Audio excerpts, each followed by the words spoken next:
So what is the United States of America? This is a question that is often a bit of controversy of people, the media constantly saying that we're a democracy. And then you'll have constitutionalists say, no, we are not a democracy, we are a republic. But in fact, that is wrong. Both of them are wrong. America is neither a democracy, nor is it a republic. Now that may shock you. You may want to throw tomatoes at me. You may want to drag me out of this building and throw me to the wolves. But just give me a second. Let me walk you through why this is a fact and why it's not just a distinction without a difference, but why it matters. So when we go back to the Constitution of the United States, and that is what it's referred to usually. It's the Constitution. People always say Constitution of the United States. But I'm going to tell you right now that that is also wrong. It is the Constitution for the United States. And this is another distinction with a major important difference. Okay, just look at the preamble of the Constitution, right? It starts off, we the people of the United States in order to form a more perfect union. But it ends with the Constitution for the United States. Now, why does everybody refer to it as the Constitution of the United States? And what's the difference between of and for? And this is really important because this is the foundation of the Constitution. And without a proper understanding of this, its interpretation is completely manipulated. So why does the change matter? We look at the Constitution of the United States, means a national government created it to govern a nation. Okay, it's one country that creates a governing body or a governing document for that nation. Whereas if it is a constitution for the United States, the states that were at the convention created it to govern its creation. Okay, so if it is for the United States, it is for the creation of the creators, which the original 13 colonies. This is very important. So what does that refer to? What does that matter? What does that have to do with us being not a democracy and not a republic? And why does that matter? We'll just go to Article 4, Section 4, and you're probably going to be saying, Article 4, Section 4 says that you're wrong, that we are a republic. But let's read it. Let's read Article 4, Section 4 of the Constitution. The United States shall guarantee to every state in this union a republican form of government. Okay, so the Constitution says that it guarantees every state in the union a republican form of government. But what does it not say? It does not say that the United States is a republican government. It only merely guarantees to all of the states a republican form of government. Now, the states are sovereign, and that is why they are a republic. But the general government is subject to the states, to its creator, and therefore it is not sovereign, and therefore it cannot be a republic because it is not a nation, which is probably going to surprise you as well, and we're going to get into. We are a confederation of sovereign republics. So we are not a republic, we are a confederation of republics. And that's a very important thing to distinguish. In 1774, September 5th of 1774, there was the first Continental Congress, and representatives from 13 separate colonies met together. And at that, we had Benjamin Franklin writing to a Frederick Dumas in September of 1775, and he said, or December of 1775, and he says, your gift of Emmerich de Val's Law of Nations has been continually in the hands of the members of our Congress now sitting. Okay, so that's another word to remember, Congress now sitting. So why are members of this Congress reading this book, the Law of Nations? If you are all representatives of the same nation, then why are you trying to learn about how separate nations work together? So states are superior, they're not subdivisions. The major mainstream and corporate media and controlled media that are pretending to be alternative medias will all say that we are one nation and that the federal government is superior to the states, as if the states are political subdivisions, much like a county is to a state. But in the Declaration of Independence, we start to debunk this idea, and we start to unravel the dangerous nature of this idea and how false that it really is. The Declaration of Independence says that these united colonies are, and of right, ought to be free and independent states. And they are absolved from all allegiance to the British Crown, and that all political connection between them and the state of Great Britain is and ought to be totally dissolved. Now, today the only time we think of a country and we refer to it as a state is the state of Israel. But state is just another word for nation. And as soon as we understand that, we start to really open our minds to what each individual sovereign nation in this confederation of republics is a sovereign nation. And so the state of Great Britain helps us to really understand that state means nation. And that as free and independent states, or we should replace the word states in our minds because of the propaganda that we are being bombarded with at all times, we can replace that with the word that is free and independent nations. They have full power to levy war, conclude peace, contract alliances, establish commerce, and to do all other acts and things which independent states may of right do. So on September 3rd, 1783, King George does not sign a peace treaty with the United States of America. King George signs a peace treaty with 13 sovereign, independent nations. So does 4 really matter? Let's go to Article 1, Section 1 of the Constitution. It says, all legislative powers herein granted shall be vested in a Congress. Remember I mentioned Congress earlier, the Congress, the Continental Congress of the United States, which shall consist of a Senate and a House of Representatives. So we have a Congress now in this new union of the United States.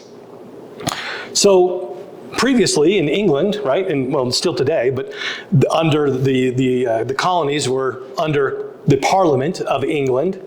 And so why didn't they just call Parliament? Is Congress and Parliament just different words? And they're like, hey, we're a new country now, and so we're going to just call ourselves something else to make sure we're not confused with England, and that we're just going to stick it to the man by calling it something else. No, words have meaning, and so let's go into the original meaning of those two words, Parliament and Congress, okay?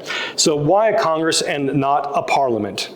In Samuel Johnson's dictionary, the dictionary of the time, a parliament is the assembly of the king and 3 estates of the realm, namely the Lords spiritual, the Lords temporal, and commons for the debating of matters touching the commonwealth, especially the making and correcting of laws, which assembly or court is, of all others, the highest and of greatest authority. So a Congress basically is a legislative body under a king, and it is to touch upon modern matters of the nation.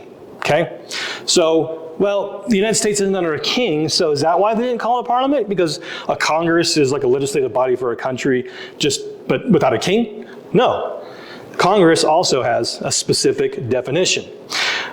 Congress, according again to Samuel Johnson's dictionary, the dictionary of the time, says an appointed meeting for settlement of affairs between different nations. They picked the word Congress on purpose because they knew that they were not a new nation, but they were a confederation of independent sovereign nations with the Republican form of government. In fact, this isn't just some mental exercise that we get to just theorize about. But no, this was the common understanding of the word during the time. Edmund Burke, the famous saying of the only thing necessary for the triumph of evil is for good men to do nothing. That Edmund Burke that said that. In a speech to the electors of Bristol in 1774, Edmund Burke says, Parliament is not a congress of ambassadors from different and hostile interests. Okay? Parliament is not a congress of ambassadors from different and hostile interests. A congress is a group of ambassadors from separate nations coming together with different interests, which interests each must maintain as an agent an advocate against other agents and advocates, but Parliament is a deliberative assembly of one nation with one interest, that of the whole, where not local purposes, not local prejudices ought to guide, but the general good resulting from the general reason of the whole. So, therefore, a Congress is a representative of these different interests, where their job is to represent local purposes. Their job is to represent local prejudices. Their job is to represent their nation. Congress matters. Yes, 4 matters. 13 sovereign nations come together to form a confederation, giving a new government limited powers relating to the combined actions of the still sovereign nations, nation states. The Constitution is for the states, not of a new nation. Of course, the United States is not a nation. It is a confederation, it is a union of sovereign republics. So what does that matter? The Constitution is a contract between two parties. We have to understand that. We have the principal and we have the agent. The principal, the law of agency, an example would be a homeowner or a landowner who wants to build a home, and he hires a contractor. And they enter into a contract, a list of duties. They say, you do this, and if you do that, I'll do this. I'll pay you. You build me a house, I'll pay you. And if they build the house the way that the contract says, then the guy has to pay them what the contract says. But let's say, okay, they built the house, but the contractor says, oh, the home builder, the builder says, you know what, this guy, he's got kids, he's got a family. You know what they could really use is a swimming pool. I'm going to build him a pool. But then he bills the landowner for the pool that he just built. But is the pool in the original contract? No. So he goes to court, and because he's like, I'm not paying this, and the judge says, what does the contract say? The contract says, you build a house and I'll pay you money. Is there any authorization for building a pool? Nope. You don't have to pay for it. In fact, you are ultimately responsible to actually remove it if the homeowner wants you to. But he is not responsible to pay for that, and you have 2 options: to either make the contractor fix the pool or to fire him and hire someone else that will take care of the job. And the Constitution is a contract just like that, a compacted contract. James Madison and the Federalist Papers are what was used to help the American people, the people of each independent state, the people of Virginia, the people of New York, etc., to be able to say, yes, we want to sign on to this union. James Madison in Federalist 45 says the powers delegated by the proposed Constitution to the federal government are few and defined, just like the contract with the homeowner. Few defined powers, not abstract, you can do whatever you want. Those which are to remain in the state government are numerous and indefinite because they're the master. They're the ones that created they're subservient the general government under the Constitution. James Madison continues, the former will be exercised principally on external objects, the former being the Union, principally on external objects as war, peace, negotiation, and foreign commerce, with which last the power of taxation will, for the most part, be connected. Okay? So there are limited powers, very specific. He continues on, the powers reserved to the several states will extend to all the objects which, in the ordinary course of affairs, concern the lives, liberties, and properties of the people. So the general government has nothing to do with the normal course of affairs of your life, your liberty, and your property, and the internal order, improvement, and prosperity of the state. Internal order of a state is not up to the general government. It is only up to the sovereign nation in which it occurs in. And then after the Constitution is ratified in 1800, of course, in the late 1890s, the federal government starts to do what several of the states believe is acting unconstitutionally. And so they issue resolutions of nullification saying, you know what, we're not going to comply with that new law that Congress passed because it was a violation of the contract. And so in a report regarding those articles or those resolutions on nullification, James Madison, in the report to the Virginia legislature in 1800 says, "The next position is that the General Assembly views the powers of the federal government as limited by the plain sense and intention of the instrument constituting that compact or contract, and as no farther valid than they are authorized by the grants therein enumerated. If the powers granted be valid, it is solely because they are granted. And if the granted powers are valid because granted, all other powers not granted must not be valid. Therefore, if the federal government or the federal government, was not granted certain powers specifically, then they do not have the authority to do so." Simple. He continues on. "The states then being the parties to the constitutional compact or contract, and in their sovereign capacity, it follows of necessity, there can be no tribunal above their authority." Whose authority? The states.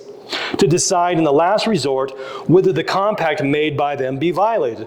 So just imagine yourself, you've got some teenagers and you're a parent, and they are, you're arguing about if they broke the rules that you gave to them. That you told them to be out and come back by 10, they came back at 11, and they're arguing with you about definitions of words, and if you said, well, 10 o'clock is in the evening, so anytime in the evening is okay.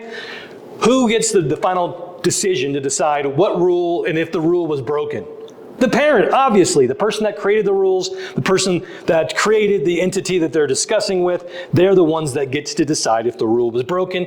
The states are the final arbiters of when the constitutional contract was violated, according to the man that is generally referred to as the father of the Constitution.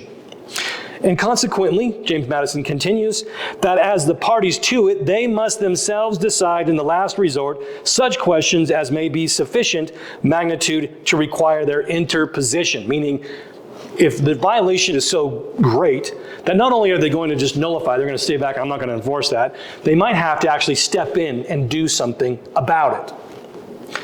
Whose responsibility is that? The states.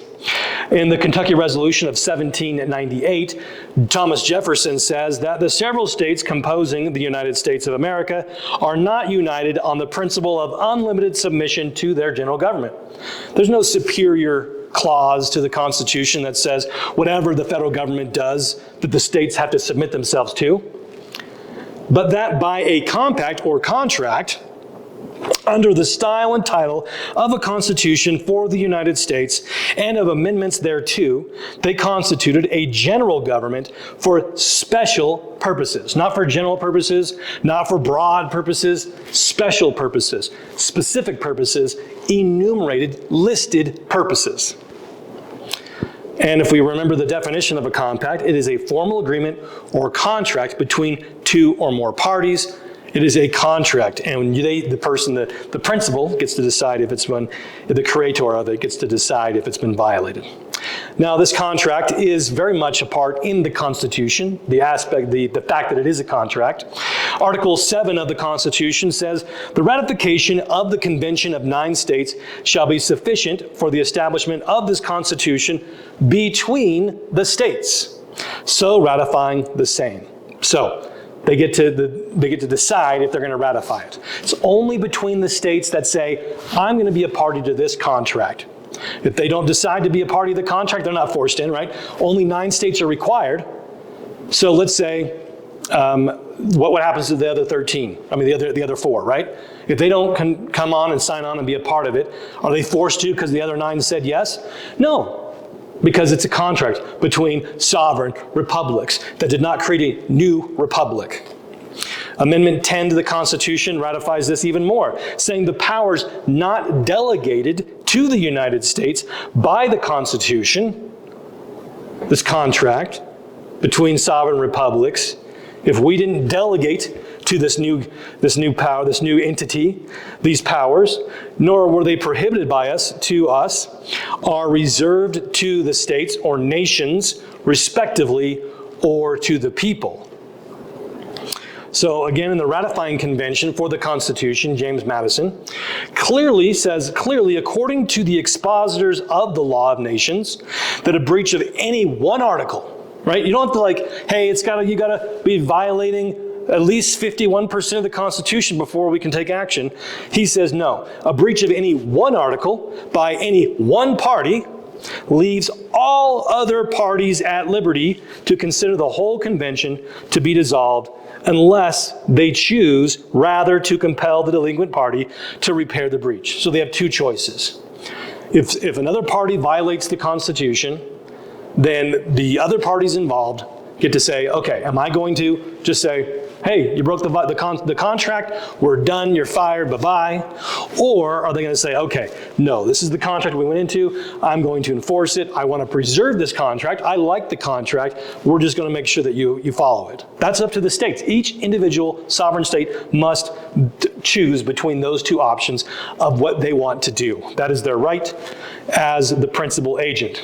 Because America is not one nation, but it is a confederation of sovereign republics. And this was a big issue during the ratification process. You have the anti-federalists that were saying, no, this Constitution was giving this new general government too much power. Patrick Henry boldly said, if consolidation proves to be as mischievous to this country as it has been to other countries, what will the poor inhabitants of this country do?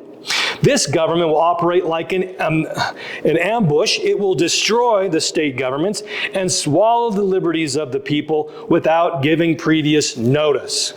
So as we've turned away from what the founders' intent, we can see that Patrick Henry really had some prophetic vision there of what would happen if we allowed this consolidation to continue. But James Madison, the father of the Constitution, saying you're misunderstanding this. And as long as we understand the real principles of the Constitution, this is not going to be a problem, Patrick. James Madison says, here, were it, as the gentleman asserts, a consolidated government, the assent of a majority of the people would be sufficient for its establishment. So yeah, dude, if this was just a new consolidated government, we just need to have the majority of the people come on, but this is not what it is. This is not a consolidated government. And as a majority have adopted already, the remaining states will be bound by the act of the majority. So if this was just a new general government, or a new national government that was being formed, all you would need is amongst these 13 colonies is a majority. You get all of New York City, for example, coming together, and they're now the majority of the entire union. They get to decide now. That would force every single other state to join. But he's saying, no, that's not the case. That's not what's going on. It says, even if the majority, if they unanimously reprobated it. But sir, no state is bound by it without its own consent. So it is not a new nation.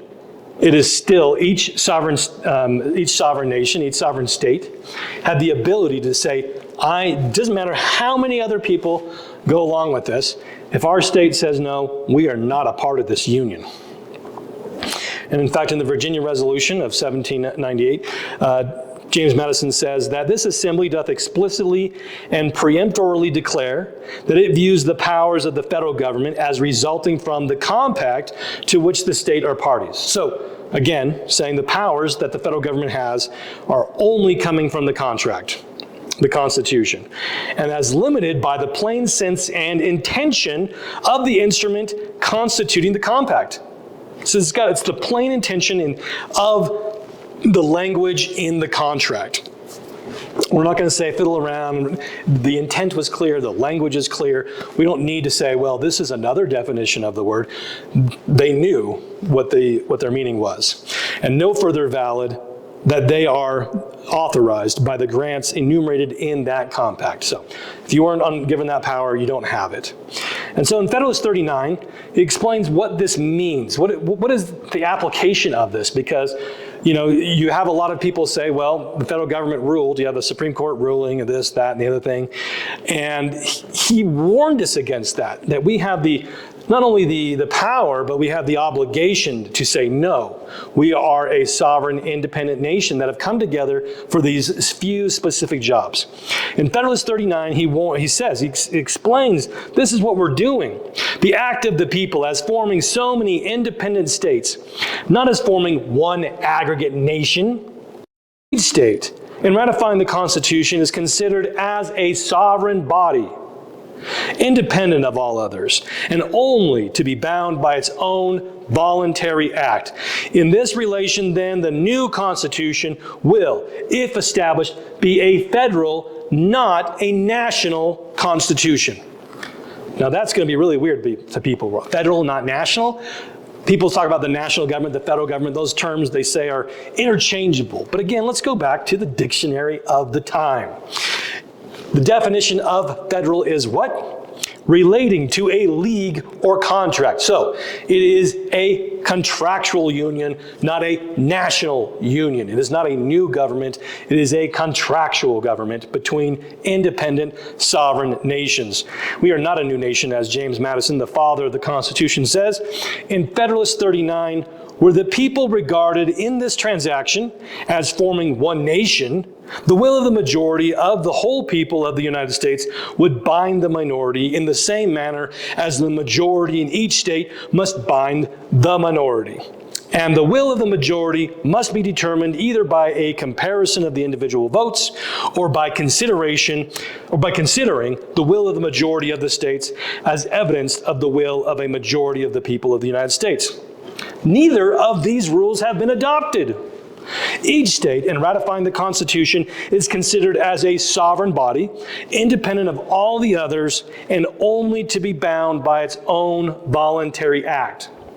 Now, continuing on later into the 1800s, this idea hadn't been lost yet. We hadn't been brainwashed in believing that these things, that we were one nation yet. And so children, we can always look at what is the cultural understanding of something by looking at the children's history books that were written at the time. And during the early 1800s, they were still going by catechisms, which you would have a statement or a question, and then you would have an answer. And the child would memorize the question and then memorize the answer. And so we have this well-known catechism, the political catechism by a lady for her goddaughter. And the question is, what do we understand by the federal union? Answer: it is an agreement between sovereign states to forbear exerting their sovereign power over certain objects and to exert jointly their sovereign power over other specified objects through the agency of a general government. Each state agrees to exert its full sovereign jointly for all external purposes and separately for all internal purposes or state concerns. Where is this agreement found is the next question. Answer: in the bond of union or compact between the states called the Federal Constitution. Question: did the states, on forming the Constitution, divest themselves of any part of their sovereignty?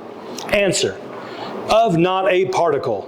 The individuality and sovereign personality of the states was not at all impaired.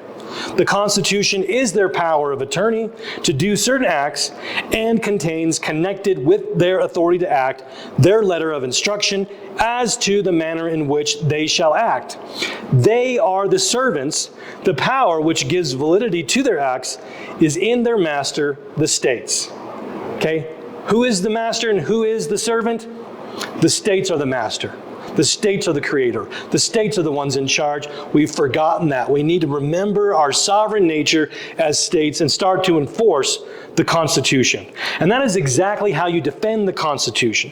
Remembering that the Constitution is a contract between sovereign nations that maintain their sovereignty, that evil and designing men have worked for over 150 years to get us to support a national tyranny. States must defend their sovereignty to defend the Constitution. That is not rebellion to the Union. That is supporting the Union. That is supporting the Constitution by refusing to support the idea that we are one nation. We defend the Constitution by understanding it. We understand it by reading the words and the explanations of those that were involved. We defend the independence of each state. We do not refer to the United States as a nation, and we keep the federal government within its bounds and by going on the offense, by nullifying, by interceding between the oppressor and the oppressed, and having to take the final steps if necessary. And of course, join with others, like the Tree of Liberty Society. Join and make your voice stronger by becoming a member of the Tree of Liberty Society today and become a part of the solution. Thank you.